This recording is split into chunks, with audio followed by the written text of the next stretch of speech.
G'day, it's Eric Bakker, New Zealand naturopath and author of Candida Crusher. Thank you for checking out my video today. This is an important video, so try and watch it all the way through. It's about insomnia. It's about something that 1 in 3 people have got that I see. Alright, in New Zealand about 1 in 3 people suffer from sleeping problems. Now if you're watching this in America or Europe or whatever country, you're going to find the same thing in your country, okay? Probably 1 in 3 people have got some issue with sleeping. Most people throughout their lives, at different stages of their lives, will have sleeping disturbances. This is quite common. I got 4 children, for example, and I can remember how disturbed my sleep was when we had very young children crying, children being breastfed at night, so this can disturb you. There's other times when I got, upset, I couldn't sleep properly. When my father passed away, that affected my sleep for a few weeks, and, these are quite normal events that occur with us. I'm not saying that, everyone should have a perfect sleep every night. But many people have inappropriate sleeping patterns that disturb them long term. Particularly people that are intelligent, that work hard, that have got families, mortgages and things like that. Now, it's very important to tell you that if you've got chronic Candida and you've got a sleeping problem, you're probably not going to recover. You need to get your sleep sorted if you've got Candida, because it has a very big effect on boosting your immune system. Very big effect. Very big effect on your overall health and well-being, on your cognition, on the way you think, on your moods, on your immune function, on many other aspects of your health. Sleep is very, very, very important for good health. So if you have got poor sleep, forget about diet. I don't care what kind of food you eat or how much gluten you avoid or how many carbs you don't eat. Just forget about it. If your sleep's not good, you're wasting your time. You've got to have good sleep. So there are 2 types of insomnia that I see in the clinic. Sleep onset insomnia. So these are people that go to bed and their mind will sometimes tick over. They'll be thinking about all sorts of stuff. Can't go to sleep. They could be restless for a half an hour, even an hour before they go to sleep. And then we've got sleep maintenance insomnia. So these are people who wake up between about 2 to 4 a.m. They seem to go off to sleep okay, but then they wake up and then they have disturbed sleep after that. So I'll give you a couple of tips on both of these sorts of types. So with the sleep onset insomnia, it's important for you to exercise, particularly exercise in the morning, and also maybe go for a walk in the afternoon and learn how to relax more. Have a relaxation session in the afternoons around 2 or 3 or 4 o'clock for about 15-20 minutes. I'll do more videos on what I call TPM, or 20 peaceful minutes, to sort of give you an insight on how important these relaxation sessions are. So by chilling out in the early hours of the afternoon, by exercising in the morning, your body's going to get more tired. You're going to be in a more relaxed state.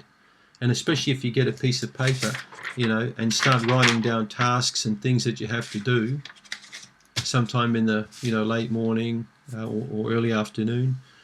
And then just before you nod off to sleep, tell yourself that everything's going to be fine. You've written everything down. You can relax now. When you lie down, whether you're having a relaxation session or sleep, never think about problems that require solutions, okay? Think about pleasant things.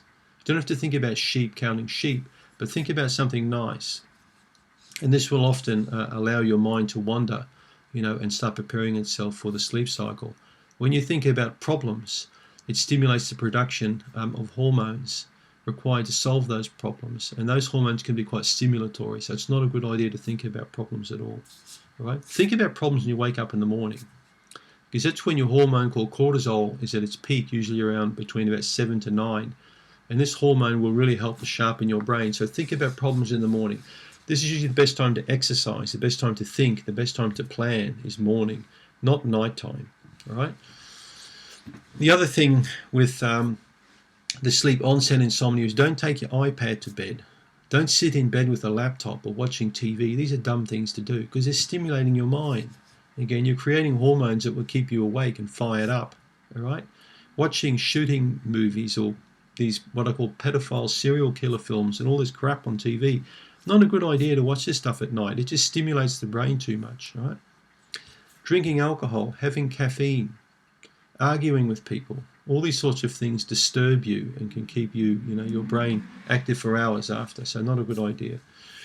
So the sleep maintenance insomnia tends to tell me that you've got high levels of stress hormones, usually in the early part of the morning, when you should have lower levels. So cortisol should be at a low point until about 6, 7 a.m. Okay, you should have plenty of melatonin working there in the brain to keep you in a rested state. Take 400 milligrams of magnesium just on going to bedtime. That will help a lot with the sleep maintenance insomnia. Sometimes it can also be caused by low blood sugar. So having a little piece of meat or cheese or some sort of protein will often help just when you go to bed. If you do wake up and can't go to sleep, get out of bed. Okay, go and sit down in the lounge and read the telephone book or the Bible or a boring book like that, and you'll fall asleep pretty quick. All right. So again, if you've got high levels of stress hormones early in the morning, it's best that you do these relaxation sessions in the afternoon for about 15 to 20 minutes. I call them 20 peaceful minute sessions, and they work quite well.